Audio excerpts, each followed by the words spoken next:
అంటే 6 గ్యారంటీలు ఇచ్చి 19 హామీలు ఇచ్చి 420 మరి మోసపూరితమైన మరి పథకాలు పెట్టి మోసం చేసి ఈనాడు గద్దెనికి అనుభవిస్తాను. దానికి అందరి కారణం ఎవరంటే మన ప్రాంతంలో ఉన్నటువంటి నాయకుడు, మరి ఈ ప్రాంత ఎమ్మెల్యే, ప్రస్తుత మంత్రి శ్రీధర్ బాబు గారు 3 సార్లు మంత్రి అయిండు, 2 సార్లు ఎమ్మెల్యే అయిండు. అయినా ఈ ప్రాంతం ఎట్లా ఉంది, ఈ పరిస్థితి ఎట్లా ఉంది మనం కళ్ళతో చూస్తూ ఉన్నాం.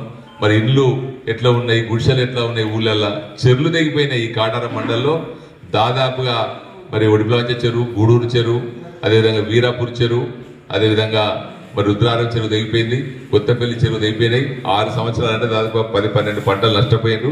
ఇప్పటి వరకు మరి పోయినసారి ఎమ్మెల్యే ఉండే, మంత్రి ఉండే పోయినసారి, అంతకుముందుసారి ఇప్పుడు మంత్రి అయ్యిండు. ఇప్పటి వరకు దాని గురించి పట్టించుకునేది లేదు. గూడెపు చెరువు చింతకాని అంటే కాంగ్రెస్ కంచుకోట. ఆ గూడెపు చెరువుకు మరి కాళేశ్వరం కనెక్టివిటీ ఇవ్వాల్సి ఉండే పైప్ లైన్, అది ఇవ్వలేదు. అంత పెద్ద చెరువు, అది 5,000 ఎకరాల ఆయకట్టినటువంటి చెరువు. మరి అటువంటి వాటిని మినీ ట్యాంక్ బండ్ చేయాల్సి ఉండే, అవి చేయలేదు.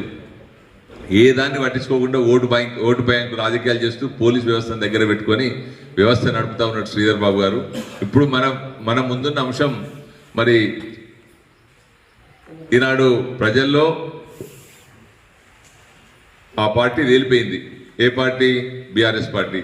ఆ పార్టీ పని అయిపోయింది. ఇప్పుడున్న పార్టీ కాంగ్రెస్ పార్టీ 6 నెలలనే మరి వాళ్ళ అసలు రంగు బయటపడతా ఉన్నది. వాళ్ళు ఏవైనా ఢిల్లీ తిరగడం, సంపాదించుకోవడం, ఇసుక మాఫియా, మరి అన్ని రకాల బియ్యం మాఫియా చేయడం తప్ప, మరి వడ్లల్లో కుంభకోణం చేయడం తప్ప, మళ్ళీ ఢిల్లీ పోయి తిరిగి రావడం తప్ప ఎలాంటి కార్యక్రమాలు చేస్తలేరు.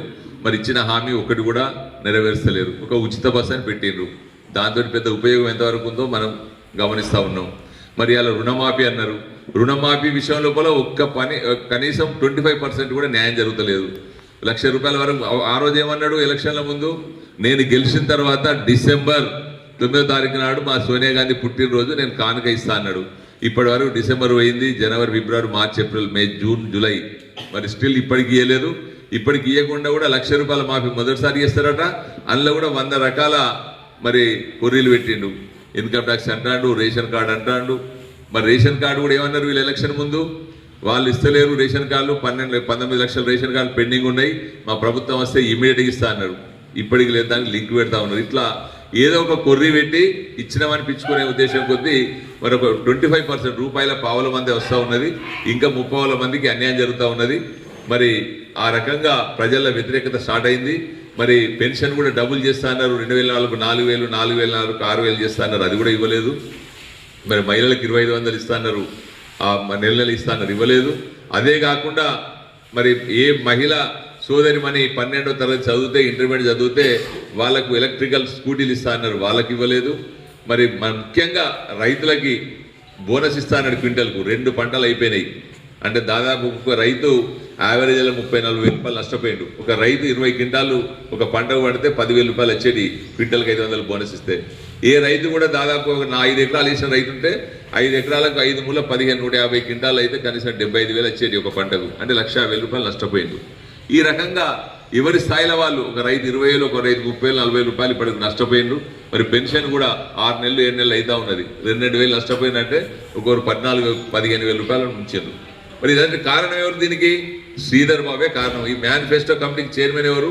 శ్రీధర్ బాబు. ఇవన్నిటిని కూడా ఆయన రూపకల్పన చేసి అవన్నీ చేసి ఇన్ని అబద్ధాలు రేవంత్ రెడ్డి వీళ్ళందరూ కలిసి చెప్పి మేము రాగానే చేస్తామన్నారు. మరి జాగా ఉంటే ఇల్లు ఇస్తా అన్నారు, ₹5 లక్షల ఇల్లు. ఇప్పటి వరకు ఇళ్ళ పరిస్థితి లేదు, ఏది లేదు. అబద్ధాలు ఆడారు, మోసం చేసారు, బడ్జెట్ లేదని చెప్పి ఏదో నాటకాలను తిరుగుతూ ఉన్నారు. వీటన్నిటిని మనం ఇప్పుడు మనిషి అనేటోడు ఒక్కసారి మోసపోతే మన తప్పు కాదు, రెండోసారి మోసపోతే మన తప్పు కాదు. కానీ 6 సార్లు మోసపోయినాం శ్రీధర్ బాబు విషయంలో. అంటే 6 ఎలక్షన్లలో గెలిచిండు ఆయన, 5 ఎలక్షన్లో గెలిచిండు, 3 సార్లు మంత్రి అయ్యిండు. మరి ఒకసారి మోసపోయినాం, చేస్తారు కావచ్చు అని. రెండోసారి మోసపోయినాం, మూడోసారి పోతే మన తప్పు. కేవలం ఇక్కడ ఏం జరుగుతూ ఉన్నది, ఓటు బ్యాంక్ రాజకీయాలకు అలవాటు పడ్డాడు. దానిలో మనం ఇరుక్కపోతా ఉన్నాం. ఓటు రాగానే ₹1,000, 500 ఒకసారి, 1000 ఒకసారి ఇస్తూ ఉన్నాడు. మహిళా సోదరు వాళ్ళకి 500 ఇస్తూ ఉన్నాడు. మంగళూరులోకి మంగళ కిట్ ఇస్తూ ఉన్నాడు. చాకరులకు ఇస్త్రీ పెట్టెలు ఇస్తూ ఉన్నాడు. ఆర్ఎంపీ డాక్టర్లకి వాళ్ళ స్టెథోస్కోప్ ఇస్తూ ఉన్నాడు. మరి ఇంటికో గోడ గడియారం, అది కూడా ఎంతది, ₹80 గోడ గడియారాన్ని ఫోటో వేసుకొని ప్రతి ఇంటికి ఇచ్చాడు. వాటికి కావాలని మన జనాలు ఎగబడ్డారు. దానిలో సెల్ వేసుకోవాలంటే ₹50 కావాలి. అంటే ఎంత మళ్ళీ పిసోలు చేస్తామని చూడు. చేసి 6 సార్లు ఇప్పటి వరకు మరి ఆయన ఎలక్షన్లో గెలిచిండు. మరి ఇప్పుడు